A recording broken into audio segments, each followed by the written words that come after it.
beautiful creatures are here for Trans Femme Futures. Do slowly make your way in and grab a seat up at the front. We have a full house tonight, so do make friends with the people beside you and try not to leave empty seats. And we'll start in a couple of minutes.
Hello, hello.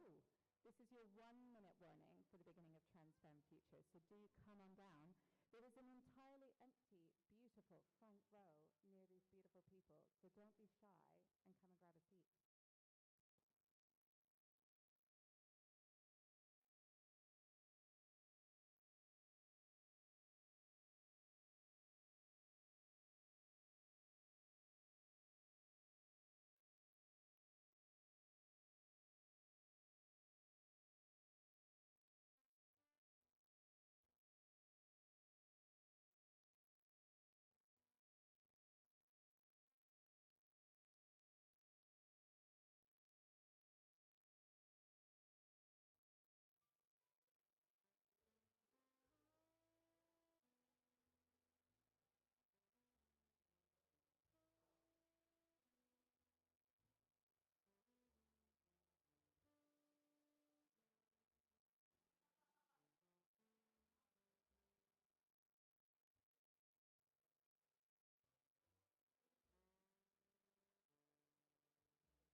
Friday night at the Radical Book Fair. My name is Myri. I'm on Lighthouse, Edinburgh's Radical Bookshop, and it is just such a joy to see you all out tonight.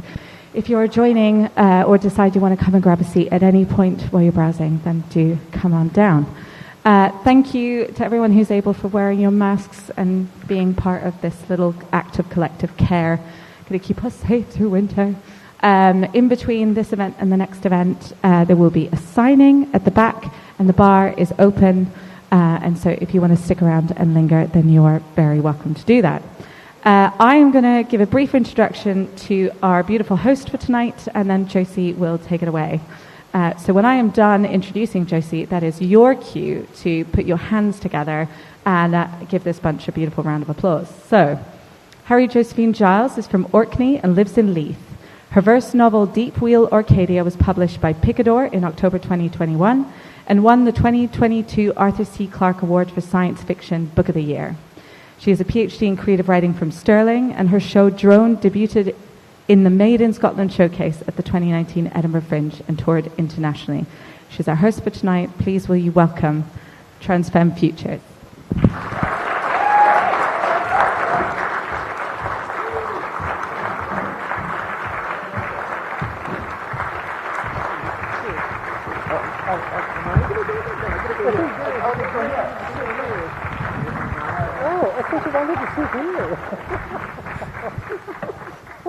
We got too confused talking about all the different types of femme and which one was best.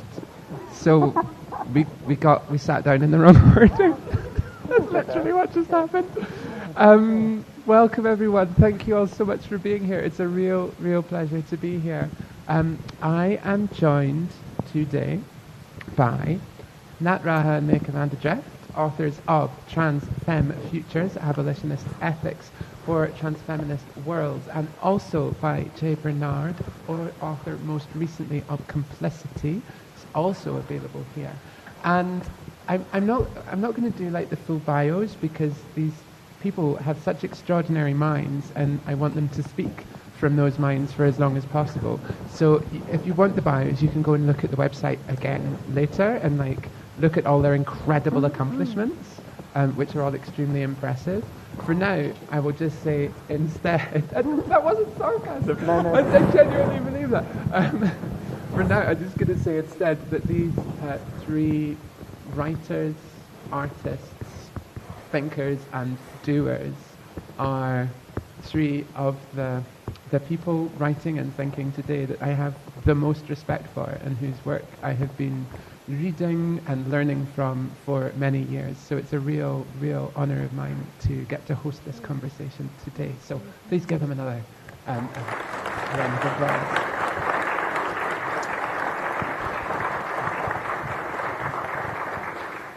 We are going to dig immediately then into this book of abolitionist ethic, this book of transfeminine imagination, transfeminist imagination. It's a book which is never less than clear and cutting in its analysis of the present situation that we find ourselves in, and equally a book that is expansive and generative in its ways of thinking and its ways of imagining responses to the current world, including where it's come from and all the possibilities of where we might be going. The first thing I want to ask about this book is, for me, it takes what in contemporary political writing I think is quite an unusual move of being really upfront, as in literally on the cover upfront, that it's a book of ethics, and it takes an approach of ethics towards responding to the challenge of transfeminism and the political situation that we're in. So I wanted to start by asking, why ethics? What does that generate? What does that make possible? I'll start this. Thank you, Josie, and for your generous introduction. It's really fun to be here. Thank you all for coming. So why ethics? Well, the simple answer would be that a lot of contemporary political thought starts out from the misconception that there's a lack of knowledge, that people don't know enough, don't understand something. And once you start to disseminate all this knowledge and understanding, then everything will be okay. I'm sorry, but it's not going to be okay.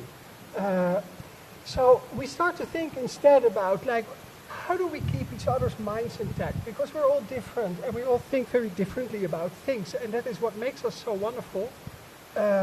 Because then we get to meet each other and think differently about things.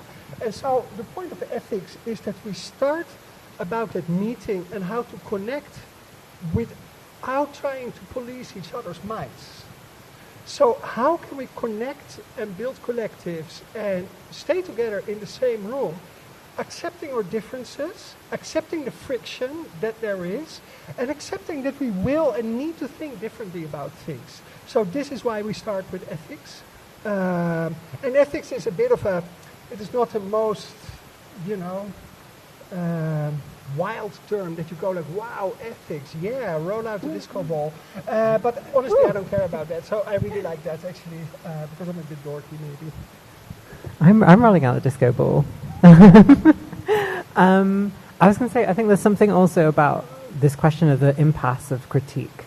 And by impasse, I mean like the political impasse, the kind of the mess that we're in, or the mess that, like, Western liberalism is really in a crisis moment, right? With, like, got plenty of fascists in power, and, there's a genocide going on in Palestine.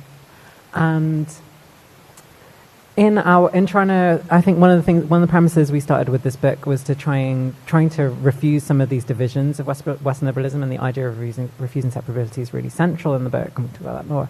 But one of them is the body-mind split. And we were not only thinking, this Cartesian dualism is part of the problem, that in doing thinking, we forget about the body, right? And for a trans politics, or a queer politics, or not even politics, queer and trans life existence, right? The body's are really central. That's part of the site of struggle. And next to that, we're also thinking about the soul, like the ensoulment, the more than human, all these other elements that are with us, or that we bring with us, or that we tap into. And so we kind of came up with this term, ensouled body-mind, which is really a really collaborative effort from between me and Mijke to figure out this term over a number of years. And next to that is because we feel that critique is at this limit. We can critique till the cows come home, but we're not going to stop the genocide through critique, right? We're not going to solve this problem of, access to trans healthcare through critique. In fact, being stuck in this discursive critical frame, it allows us to have a position, to have the right kind of knowledge, say, but does it actually change what we do? How do we, and this is kind of the premise, I think, as activists, as people engaged in the world, right? What we do is actually what matters, and that's it's a really Marxist thing to say as well, right? The things that we do actually are what make value or whatever. And, outside of the whole schema of value and all this stuff, actually the actions that we do help make us and each other. And I think that's the premise from, all the work that we've been talking about, Josie, around gender, labor, and thinking about queer and transsexual reproduction. It's what we do really matters. So how do we flip from critique being this form of knowledge, having the right knowledge, into action, practices, ethics kind of makes sense, because it's how do we approach the things that we're going to do, how do we reflect upon them. Yeah, Jay, for yourself as an interlocutor and a collaborator with this work, how... A pal. And a pal, that's a better word, isn't it? A pal. Interlocutor. Yeah, for goodness a sake. critical friend. We were saying critical friend last weekend, but we're just going to say critical pal. Of this work, how do you encounter this challenge to think and do in an ethical framework? I think I come to the book as someone who's spent a lot of time speaking with you both over many years, but also as a reader and as somebody who is trying to think through many of the same subtle and sometimes elusive and evasive problems. And I think what the book does, what I perceive it as doing, is a couple of things, actually. I think it's presenting a set of ethics so that we can begin to dissolve not only the impasse of critique, but the impasse of being attacked and marginalised and demonised along identitarian lines that we don't choose. I think one of the strongest points of the book is that we're challenging this idea that you are born in one specific way and that's it, right? And that there's no movement from this fixed position. And in our current moment, where we're dealing with a genuinely fascistic wave, this is extremely important to them. And so that's, to me, what this book is fundamentally tackling, and then it goes out into kind of all of these different branches to kind of support that point. Yeah, so to tackle this fascistic wave like as head on as we can, when we're dealing in a situation in which Western liberalism has like pulled back the curtain or taken off the Scooby-Doo mask, and look, there's a whole pile of fascism that was under there all along. What? And they would have gotten away with it if it wasn't for you pesky trans. What's going on? Literally get the Scooby van. In our Scooby van, we have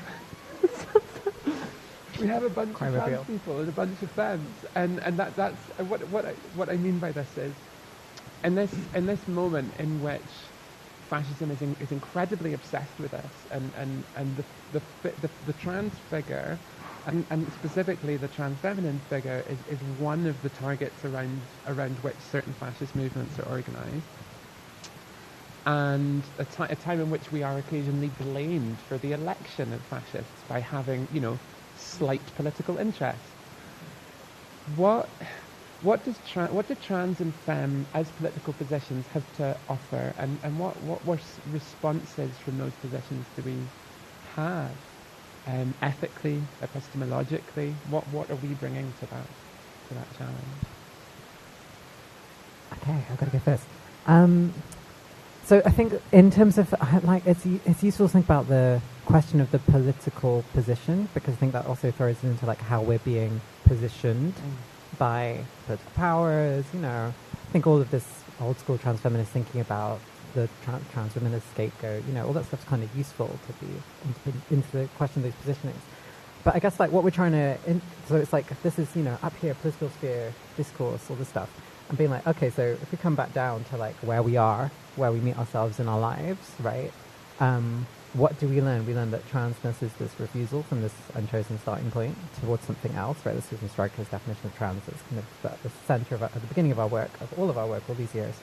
And then femness is this reclaimed, queer, reappropriating all the tools of femininity, turning them into kind of weaponizing them, but not necessarily in a violent way. It might be weaponizing them to plant the rose garden as both a metaphor and a literal practice that we were trying out that's in the book. And so in that is, on the one hand, taking femininity from its conditions of abjection, which is all of the misogyny, all the gendered violence, all the shit that gets thrown at us because we're feminized, and that's for all of us, right? It's not just if we're trans or non-trans, it doesn't really matter, right? Femininity kind of ends up being the target, and using that as from there being okay, so what actually, how do we build practices to support each other, to keep each other safe, as an abolitionist practice? How do we understand the form, on the one hand, the desire for violence, but on the other also being how do we actually build something affirmative out of the fact that it's also an approach to the world that is really affirmative and generative and loving and nourishing and potentially full of practices of care. And it's when we were talking the other week, we were saying, oh yeah, could you imagine the world the world without flowers? I don't even know. I'm going to pass to Mijke. Great. Can I imagine the world without flowers?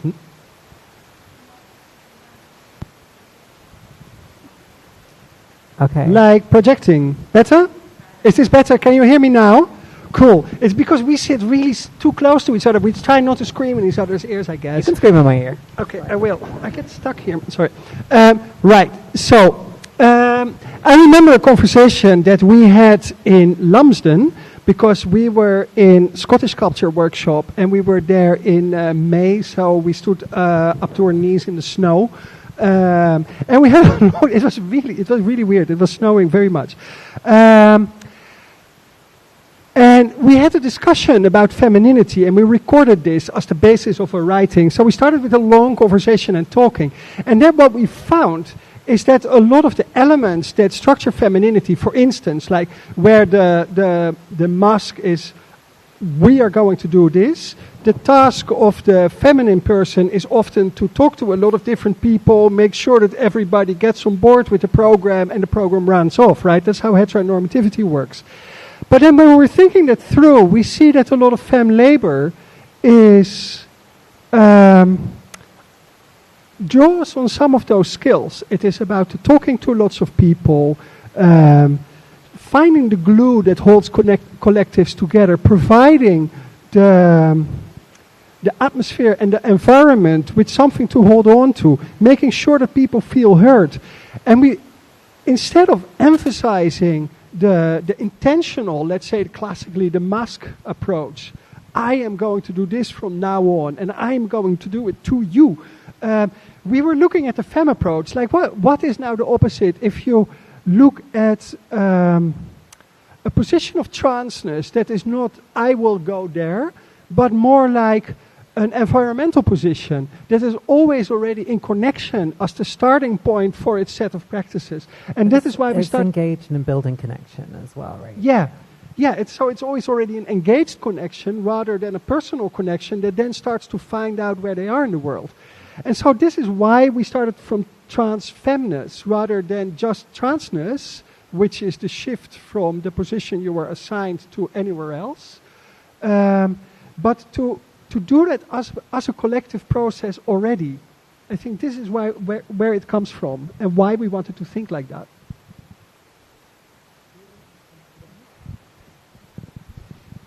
So this is digging into some of the things we've been talking about ahead of this event, and this centering of collectivity, of relationality, of the social work of political change, which has a real central aspect in the book, I think. And one of the things that we were chatting about beforehand is when terms like social skills and friendship and sociality turn up in a book, I get this little itch, right, in my brain, which is like, I'm really antisocial. And I don't mean that, I mean, I do mean that in a purely, like, in a personal aspect of things, but I also mean that from I also mean that from a mad perspective of frequently kind of inhabiting ways of thinking, ways of being that run counter to like whatever the social situation is that's going on, like despite themselves, ways of disruption of even things that I might want or the people around me might want and desire.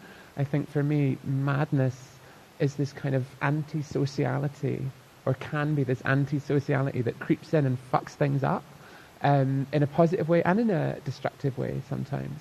And so essentially what I'm asking is, like, what happens when some grit gets in this social system? Like, what happens when we're establishing ethical ways of being and some grit gets in there? Yeah, thanks. It's a really good question because, like, we know this kind of sociality and productivity from, like, the bourgeois method, right? You all have to behave well, and these are the virtues, and we're going to stare at you if you are not polite. I mean, I can know. I live in England. And you have to do things the way that they want. Well. Yeah, and you have to do it the way they want. But then I grew up in a village, on a farm, and there were, it was a tiny, well, it was a small village. Let's go small. And there were a few people that were classically falling outside of the dominant way of doing things. But they were not out of relation. The whole village knew them. Everybody had their eyes out for them, and they were not abandoned. And I think the point is, when we talk about sociality and relation, we talk about non-disposability of people up front. So it's fine if you don't want to mix so often or don't want to hang out with the crew, but it doesn't mean that you are abandoned and alone and isolated for forever. It is the opposite. It is holding that time, holding that moment, for when you need and want aid or support, and when you want to hang out, and when I have to ask you some questions because you know things that I don't. Yeah, I was going to say, I think that non-disposability is like really crucial. I did an interview a couple of years ago where one of the interviewees, she said, in our village there were drunks, but they were our drunks. And I think there's something about that allows for a situation where you don't avoid conflict by eliminating the problem. This eliminationist mentality, which I think is what we're talking about when we're talking about the kind of turfism of the UK and of England in particular, and when we're talking about the kind of fascist wave, what we're really confronting here is an eliminationist idea, right? That you identify a problem or something that doesn't fit and you eradicate it. So there's that side of it. But I think the other side of it is that, we all lived in the same house. So sorry to bring this up now. We're going to go. We're back at the house. But if you want a classic case of interesting conflicts, then I think the house situation is a good one. But specifically, the reason I bring this up as well is because I think it grounds it in the book and in what the book I think is really deliberately kind of trying to say. What does it mean when you have people who are all seemingly politically aligned, all have the same ideas, and yet conflict arises? How do you name that conflict? How do you deal with it? Is that conflict something that is coming from outside, or is that conflict something generated from within? These are all kind of questions that I think arise from that point. Yeah. And so there's there's multiple cans of worms. So I'm going to try and talk to them in different spaces and not forget the question of madness, because in its kind of particularity it's actually quite important.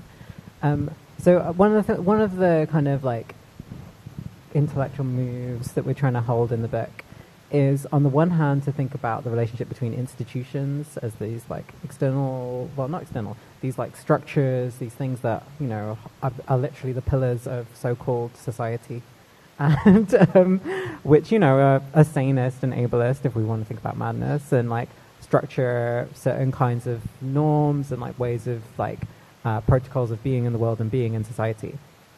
And on the other, like the collective is this space where we maybe have some degree of agency, where we can contribute in a way that feels more, that doesn't have this kind of top-down power structure. It can be potentially more horizontal. That's not to say all collectives are horizontal, but they kind of, we try and think of them as, that's where we hope that's where we hope collectives are starting from, at least.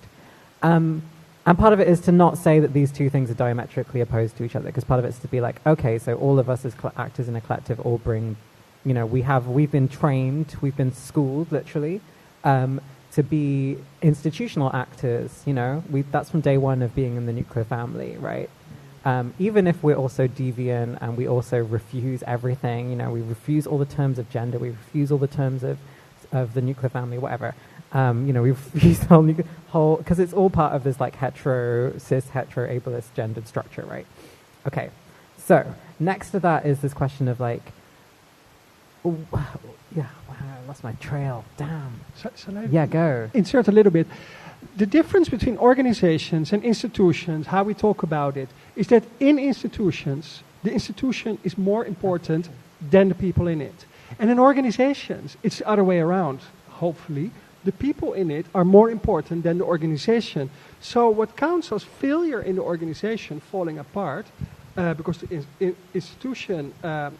it's failure in the institution because it falls apart, is the success of an organization, because the people, they take space from each other and see the knowledges that they build up in organizations with other organizations.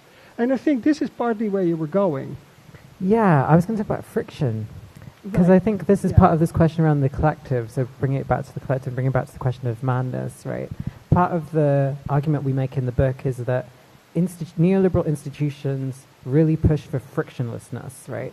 The primary example I keep bringing up the last 10 years is the idea of the consultation.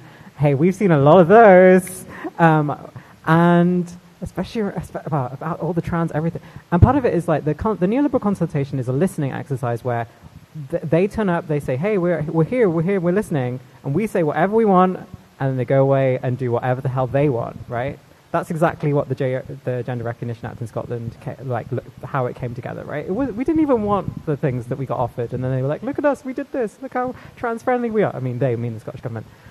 You all know this. But everyone's forgotten. It's been like a long 7 years, right? And so next to that is like all of the structural plays, the way that dialogue is formed is to reduce friction, right? It's for them to be easy to be like, hey, look, we're the most trans-inclusive government in Europe, isn't it great? Oh no, Westminster, stop what we're doing. And next to that is like, okay, so in the collective, when we've got a problem or when there's something comes up as a situation or like certain members of the collective are struggling in relation to other members of the collective, right?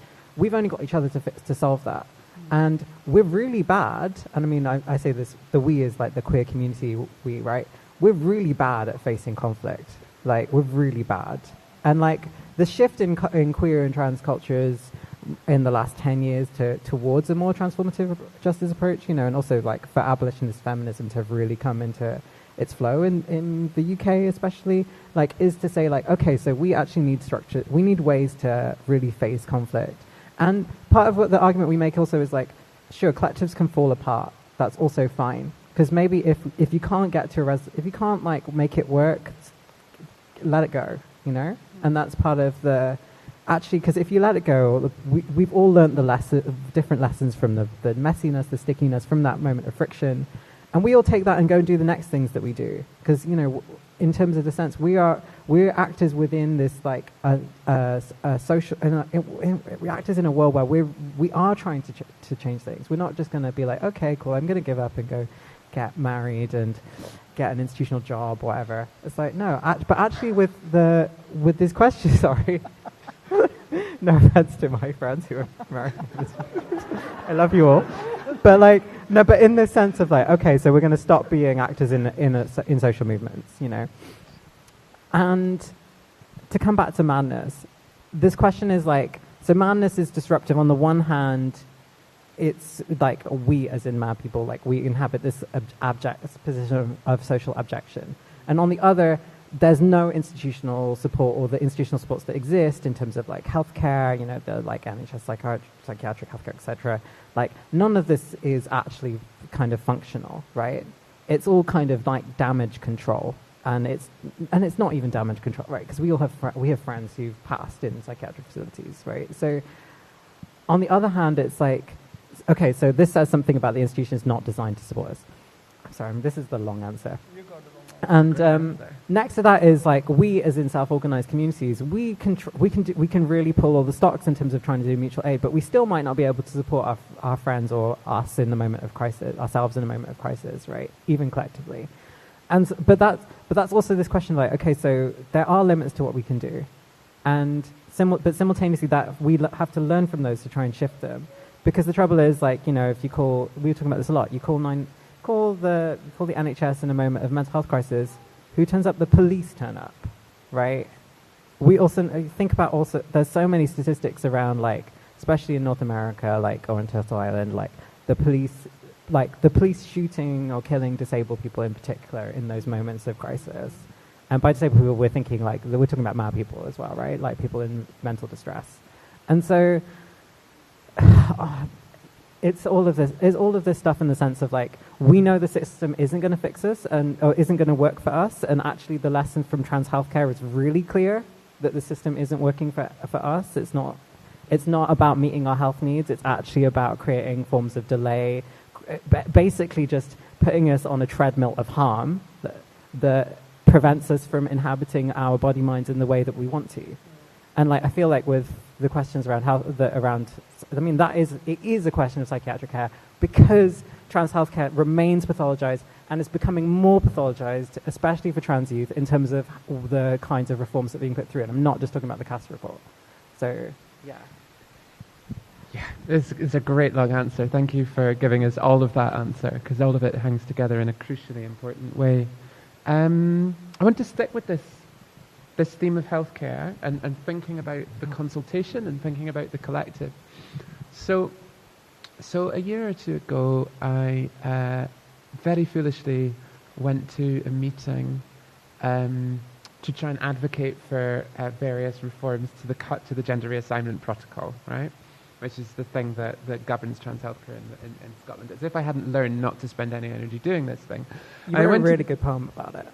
Yeah, I did. That's true. I got a really good poem out. I got a good poem out of it.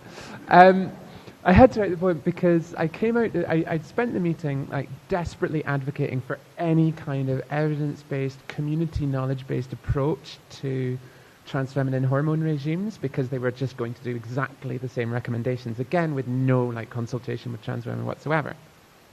I advocated for this, I got absolutely nowhere, and I came out of the meeting sobbing.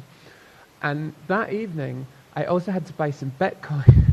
I had to buy some Bitcoin in order to order some injectable estrogen from Brazil, because my previous hookup from Ukraine had just been made a refugee. Shout out to someone who shall remain nameless.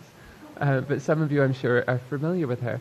I was thinking about like these two experiences of logging into the Trans DIY Discord to learn like where the reliable sources of estrogen were, which ones had been tested, how to buy Bitcoin, like, and trying to gain all of these practices from a community situation, and how the forms of social relation that I was enmeshed in there were completely different to what I had been experiencing earlier in the day, which was begging people who had power over my life to listen to one fragment of the knowledge that all of these people had developed, the gonzo research that all of these girls are doing on their bodies and recording and logging on websites, which the endocrinologists absolutely refuse to listen to completely.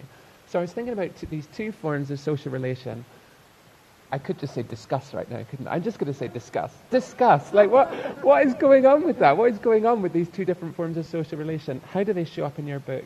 How do they tie into abolition as a practice? Yeah, thanks, Josie. It is so. I have never bought Bitcoin because I get extremely good medication on the NHS. Finally, again, because I was on better medication. True, I was on better medication, but the first liberal government in the Netherlands, the Dutch Tories, cut it. So the production ceased. It was hormone mino implants. They were amazing. They stay in there for 6 months and you feel fucking good. And they cut it. And this is the same prime minister that 10 years later we took to court for the forced sterilization of trans people in the Netherlands between 1985 and 2014, which was a practice that was very common in large parts of Europe, but not here, curiously enough. Good for you.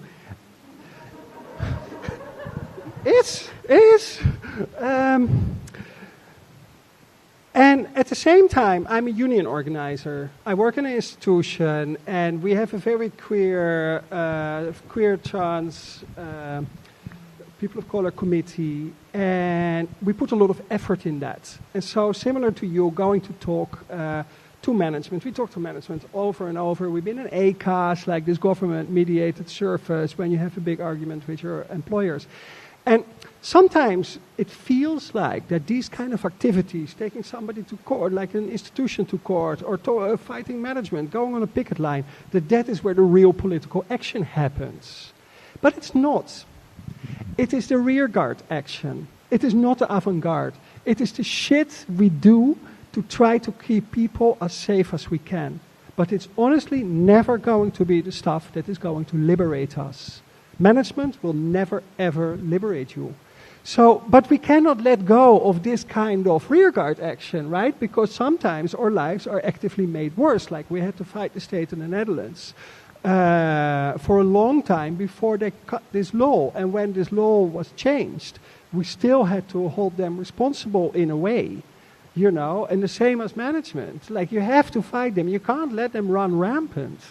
You know, the more friction you throw up, the better your workspace becomes. But the workspace is not going to set you free, regardless of marks.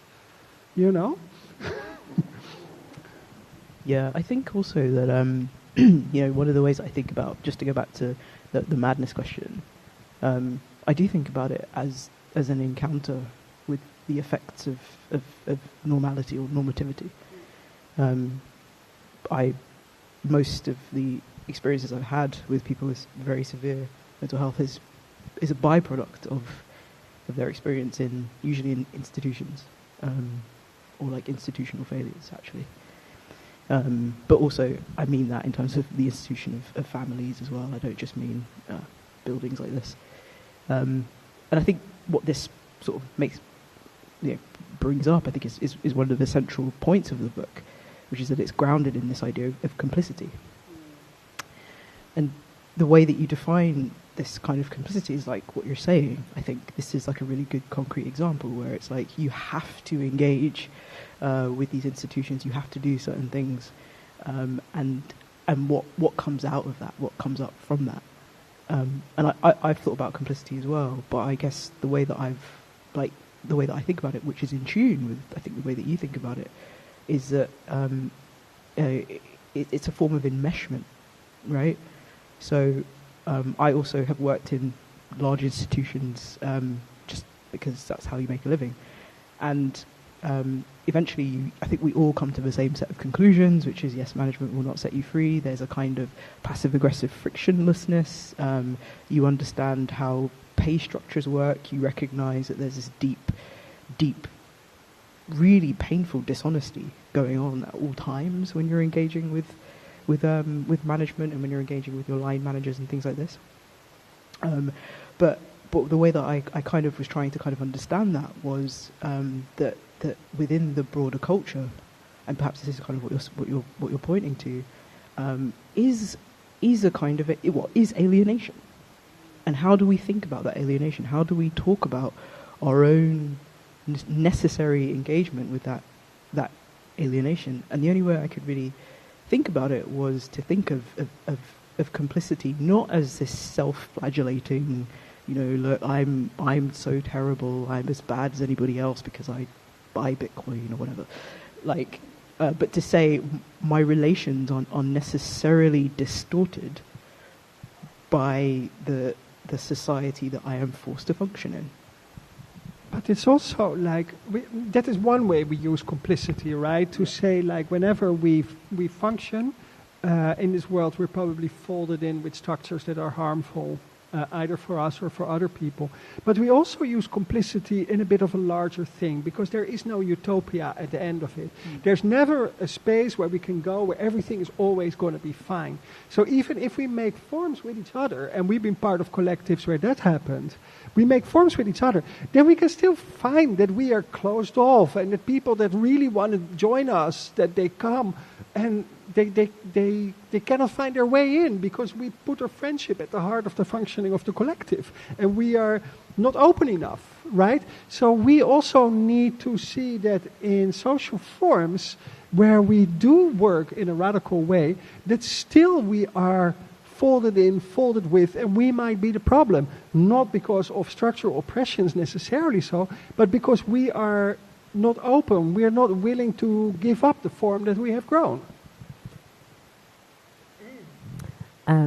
And that is about how do we build forms of reflection, and it's almost like the who's with us and who's not with us question. Maybe that's always a good question in any organizing space, like who's with us and who's missing. How to try and see beyond the edges that you might have created in your social formation, right? Especially when we're also really explicitly trying to think about what it means to be doing this kind of thinking from this part of Europe, and it's we're still in Europe, we're still in Fortress Europe, that it's literally Fortress Europe, that literally, our potential friends and comrades are continually also being kept out or being put under the threat of removal unless they can cough up $6,000 for a new visa and this kind of stuff, right? And that's also shifting the things that we can do with your life, because then you got to do the extra work to pay for your visa. And what did I want to say? I wanted to try and think about this. So it's actually in this moment of okay, we're here and this is the thing that's happening, and maybe this is the space where we get to exist, and maybe we're doing gender labor, or maybe we're making food together, or maybe we're organizing to change something in the world, beyond our world, right, or beyond our bodies. But maybe also we're just here we're trying to make our body minds work or feel better. And there's maybe a question around what is the horizon on how we look forward, and part of that is okay, so maybe we actually need to refocus the terms of where life matters for us. And then next to that, that's all that's all great, it's all grand. We can we can all do transitioning together, we can all trans together. And then next to that, we might try and go out, and then boom, what happens? The institution's turned up with its bureaucracy. We're back at the eliminationist politics. They're you're either a man or a woman, take your side, And we're but part of that is like, and then one of the things I spent ages like scratching my head when I was writing this book, was being like, why is the gender binary so central to the functioning of the neoliberal democracy institution, right? Like, why does it need the gender binary there in law? Like, really, what does it? And that's why it feels like it actually emerges as this kind of like, like this limit point of like, okay, this is where these are the pillars that the society is trying to retain its footing upon, in the sense of like, actually, we've been so good at transing and queering, even with these. Sure, there are all these, gay marriage was these institutional forms of inclusion, and we're getting drawn in. And on the other hand, we're still like messing things up enough that they have to like come at us in this way, and be like, no, we need the category of woman must be defended, and like and then it's like, Jesus, these are it's again, we're back at a categorical understanding, because hey, like, are they going to read us? Really? But it's also like the problem, the same with thinking in understanding and knowledge as the key point. I think a lot of organized thoughts, and that I mean like bachelors and this kind of things, like the way newspapers often work, is thinking in nouns. Yeah. And it's very few times that it happens that it's really an embrace of thinking in verbs. And this is going back to that question of ethics, right? Ethics allows you to think in verbs. Yeah. What do we do and how do we do it? Yeah. And when you think in this kind of like... Yeah. Trans is a verb, free is a verb, liberation is a verb. Sorry. Right. No, jump in, because that's the whole point. Because then the whole point is that if as soon as you have categories that are enshrined in the law, you can hold this static thinking, right? Because our identities, the way you said it before, that are given to us, sometimes already at birth, that is the stuff that's going to keep us stable over time, and thereby we become manageable. That is why they're invented. And also, a very small point is that, in documentation, the things that are documented tell you a lot about the points of control within a society. So, not that long ago, your race was written on your passport. That's been eliminated now, but gender remains. And I think, even though like this week there was this couple, and their baby girl was registered as male. So heartbreaking, according to the newspaper. I found it completely relatable. It was really like, shit, man, yeah. The Guardian published an article being like, imagine the heartbreak of having the wrong gender on your birth certificate. Shouldn't we make it different? Shouldn't we change that? Shouldn't there be some avenue by which this injustice can be rectified? The baby was completely indifferent to it, though. I want to return to this question of the future and utopia, which has cropped up a couple of times. Can I just get a time check, though, because I've forgotten any form of time device. Quarter past. We've got 15 minutes. Question time. So that means we've got time for one more question from me, and then we're going to come out to you for some questions. So prepare your questions. Don't prepare any comments. You've got to speak in the mic. Don't prepare any comments. Just prepare like nice, tight little questions. All right? Okay, last question from me. Last question. That wasn't meant to be. We didn't tell you what we were going to do with the people who comments, that's why. I felt something. I've lost it. All right, so no utopia, no like programmatic plan for the future. If not utopia, what is on the horizon, and what is the future for? If we're not trying to sail to utopia, what is the role of futurity in this book, and why is the future like how we're oriented? Do you want to go? I can only say, and maybe this will help you jump off, but I think no utopias make sense, because I think we've learned from the past what that means.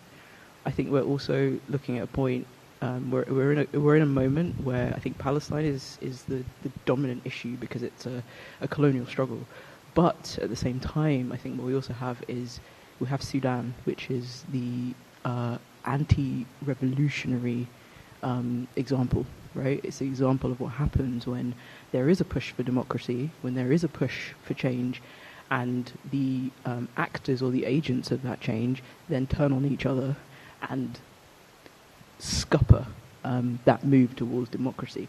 And I guess what I'm talking about there is the sobering and real and difficult questions of what happens afterwards. What is it that we're imagining, and can we trust some of the tools, mechanisms, and agencies that we're entrusting to kind of bring some of these futures about? And I think the book, in its own kind of subtle way, touches on all of that. Yeah, I was thinking about this question of so thinking about this centering verbs, centering practices, ethics and practices, right? And thinking about what we do together is what matters, and we can think about how we maybe want to refine. And I have this quote from Fred Moten on my mirror since October last year, which is just how do we refine and renew our anti-colonial practices? He's looking after October 7th. And so it's this question how do we refine and renew what we're trying to do to be in this, and on the one hand, the question of the past, and that's I don't have time to talk about that. That's a whole other. That's all the other stuff I work on. Ask me later. But I think we still have this vision of okay, so there is ethos and things and questions about what we want to make possible in a future. This idea that there are collective practices that can open up the possibilities of embodiment and of ways of living together and of being together, and and we want to dismantle capitalism and this, and we want to stop the genocide. But to get to that, we have to do these things here, and also then to say that there's no overarching vision in the sense of we're not going to turn up and tell you what's going to happen next, because that makes us the managers, in trying to realize that. And then we end up, when we're here at Stalin, right, it's going to go bad. Here's the answer for you guys are communists. What about Stalin? It's well, this is it. The communing's actually what matters, not the political vision. Because also, again, if we're back in the political, we're going to be back at the same problem, And that's I think, and part of that is okay, maybe you could argue that there's some kind of retreat, but actually no, it's a form of refusal of being the terms of the political that Western liberalism, not even liberal democracy, has set up for us are part of what we're trying to destroy, and that there are other terms of practices and of ways of making worlds that is what matters, and from there are potentially futures, because the vision, the future that Western liberalism's got us is the destruction of the planet and ecocide, right? So. There's this 1980s film, Born in Flames, by Lizzie Borden. My friends who grew up under communism hate that film. I have very, very good critique about it, actually, on it. Yeah. But there's one scene in particular that is really quite nice, because it plays, quote unquote, after the revolution, right? And this group of women at some point go to the party official and go hey, come on, the revolution is not happening for us so much. And the party official steps in and goes thanks for bringing this up. It's really important, but you have to have a little bit of patience. We're going to get there. We first have to do this other important thing. And I think that scene is the complete warning, right? So when we think about futurity in that sense, we pull it forward. We say it's here. We want to deal with each other now, how we want to deal with each other in the future, but it's also not programmatic, because when it's programmatic, Nat said it, you're going to be the manager, we're going to be the managers, but we're also going to be purifying and stratifying, and not you now, you will be later. First this is more important. Well, if we hold on to each other and we try to commune and try to figure it out, it actually gives us a space to unlearn some of the stuff that we think is important. To unlearn some of the stuff that we brought along, maybe. To be inspired by another idea that we never thought about. And it's this question of there's no single right way to get to the world that we want, but there are multiple ways that we might get to different worlds that we also want, and there's a multiplicity in that. And Mijke always has this example where they're talking about the union strategy, but it's actually really constructive. It's like, okay, so today we're going to do what you want to do. Next day we're going to do what you want to do. The day after we're going to do what you want to do.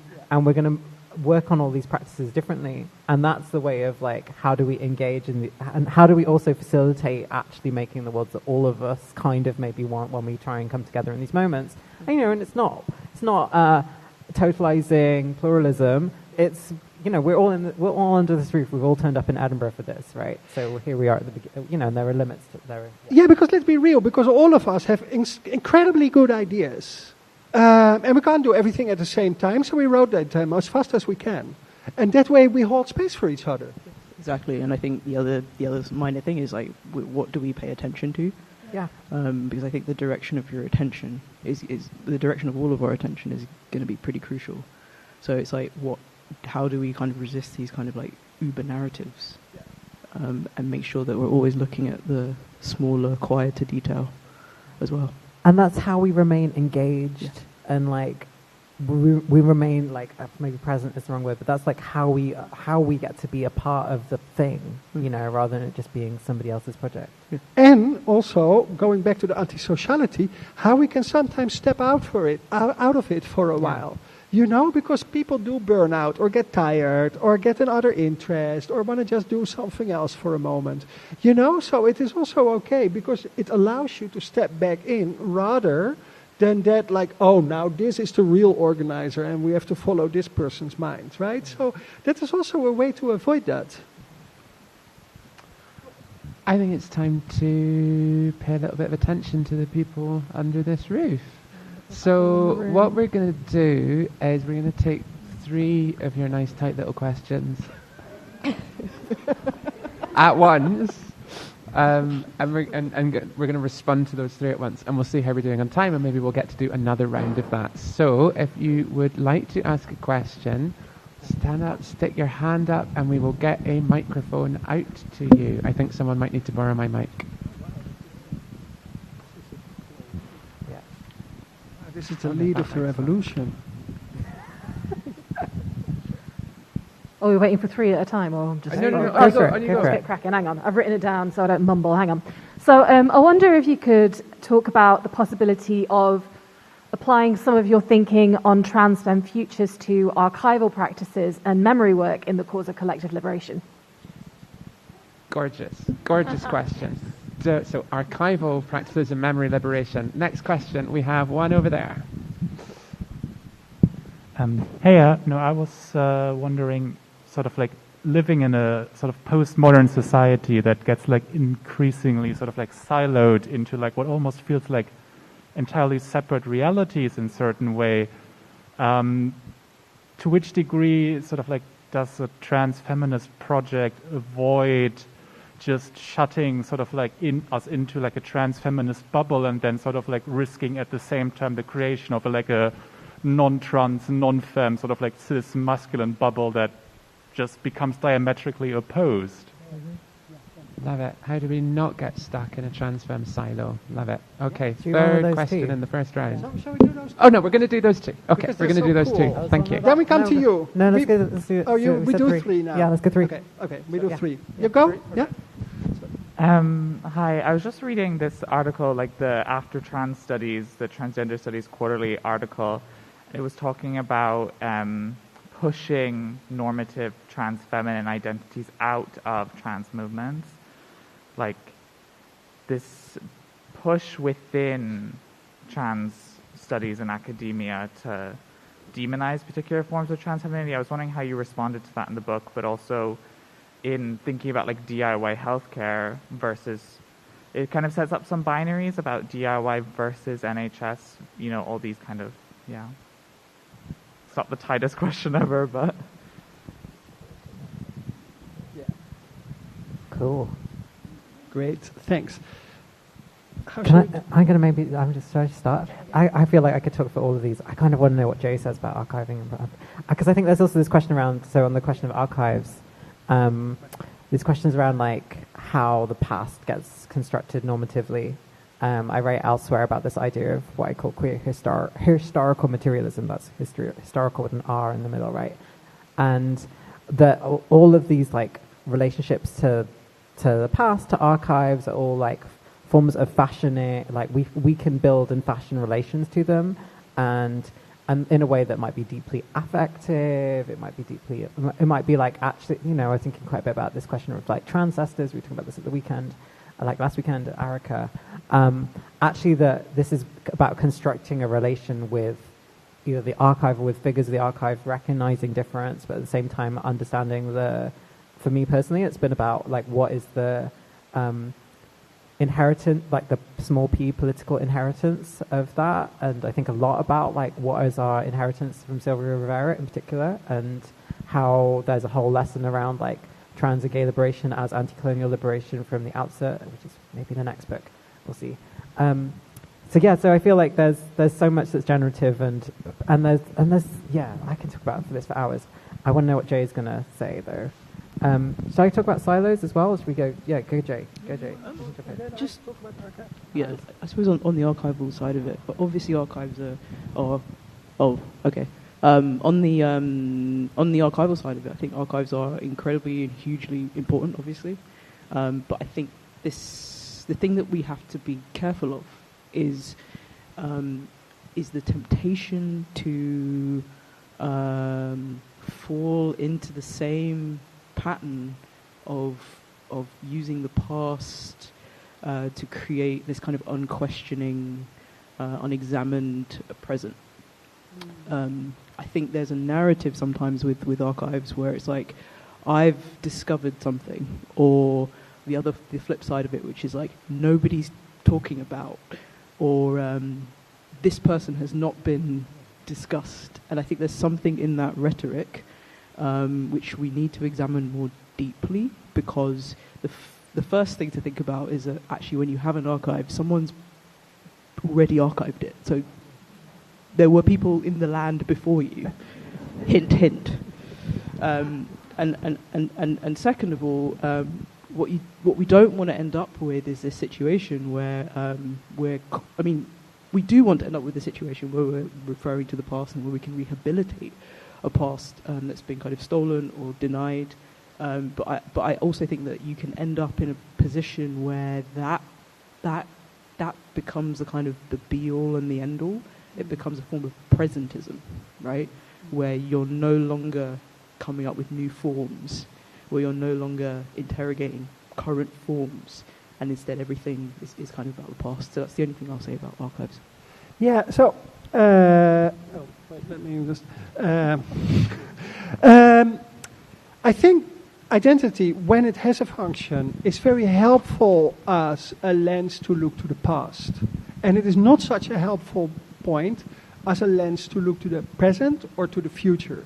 So, for instance, when I was working with revolutionarypapersproject.org, you can look them up, they went into the archive to find all kinds of anti-colonial journals, but then made teaching tools to show why these journals had a certain form and what they were doing with each other and to each other, so that you actually understand what's going on. So you have a bit of an idea, and you see that all these certain hopes that we can have going into the archives, that these journals at the time were just doing very different things, and they were just part of arguments and discussions. And you see that, like, for instance, around Algeria, some people thought Fanon was just had it wrong. So everything he wrote, there was people completely disagreeing with his text, and it's great.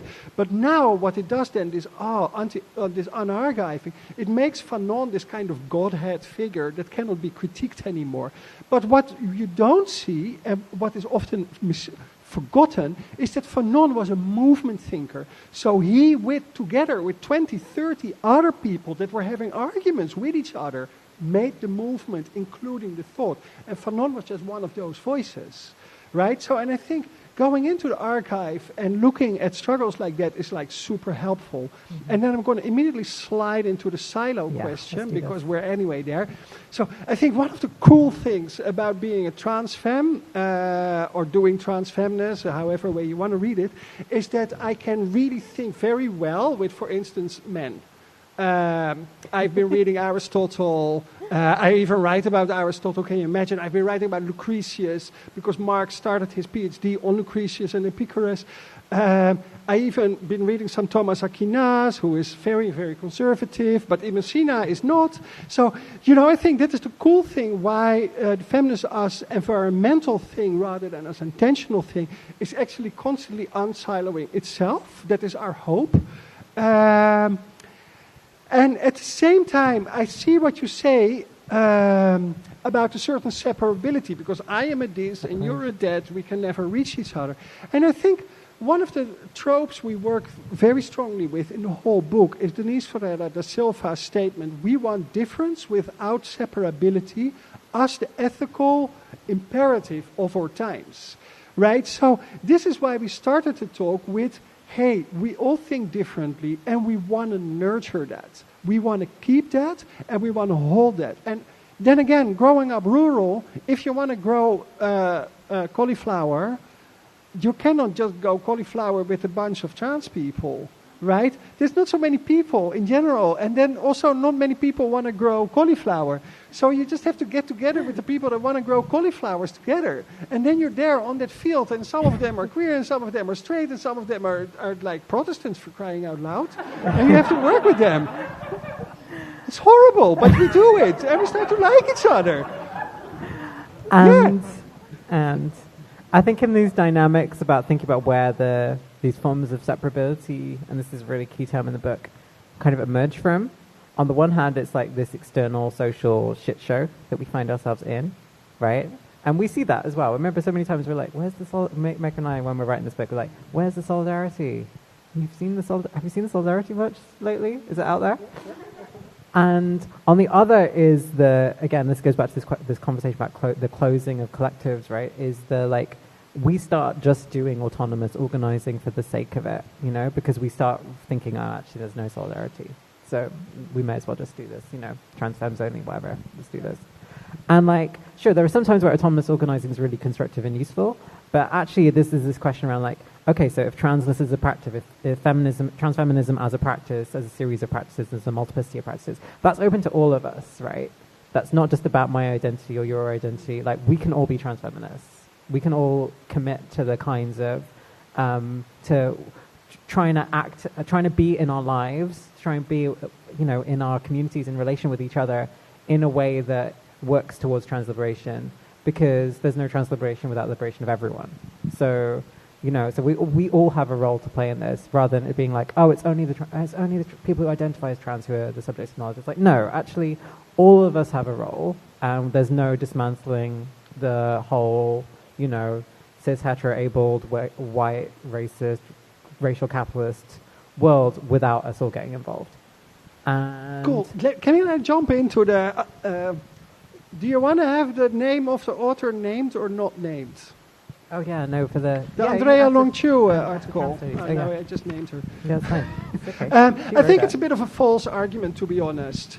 If people that want to be quote-unquote normative leave radical movements, it doesn't mean necessarily that they are driven out. Because a lot of people that identify but I am a quote-unquote normal woman, they're either politically radical and stay in the movement because they're politically radical, or some people maybe I know, want to be normative. And then a radical movement is not a place where people often that want to be normative feel very much at home, because normativity is challenged. But it doesn't mean it's not the same as being driven out. It's a bit like a variation on the horseshoe theory of political struggle, right? Oh, the extreme right is just as bad as the extreme left. Or radical movements are just as aggressive as non-radical movement, even though I am against innocence. And I don't think radical movements are necessarily without problems or do it always right. And I do want to say radical movements also, we're talking about trans studies, right? The question is specifically about trans studies. Sorry. I mean, trans studies in general, we can also stop it. It's really not that important that transness and trans thought gets gentrified by the academy, including Andrea Longchu.